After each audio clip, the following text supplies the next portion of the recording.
కొంతమందికి ఎవరైనా ఇష్టం లేకపోతే వారు ఏం చేస్తారంటే, వారంటే ఇంకెవరికి ప్రపంచంలో ఇష్టం లేకుండా చేసేస్తారంట.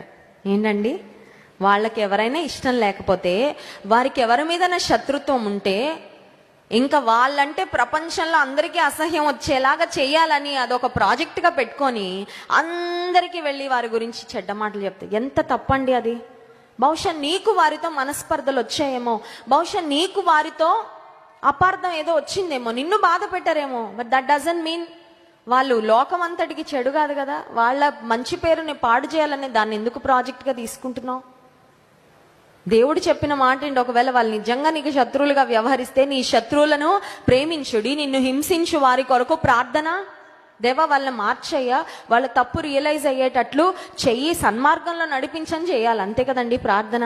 అంతేగాని వారి గురించి మీకు తెలుసా, మీకు తెలుసా, మీరు విన్నారా, మీరు చూసారా అని 10 మందికి వెళ్ళి ఒక్కరి గురించి చెప్తే అంటే అర్థం ఏంటంటే, ఇంటెన్షన్ ఫైనల్గా వారికి ఇంకెవరు ఉండకూడదు అనమాట. వాళ్ళని పలకరించేవారు కానీ, వారిని ప్రేమించేవారు కానీ, వారిని ఆదరించేవారు కానీ. మనం ఇతరులకు ఏం చేస్తామో అదే మన తల మీదకి వస్తుందండి. మనము ఇతరులకు ఏమి ఆశిస్తామో, ఏది కోరుకుంటామో ఇతరులకు జరగాలని, అదే మనకు జరుగుతుంది కదండి. ఇతరుల మేలు ఆశిస్తే, ఇతరుల మంచి కోరుకుంటే, ఇతరుల బాగు కోరుకుంటే, that is what we get in return. ఒకవేళ ఇతరుల విషయంలో చెడు వాటిని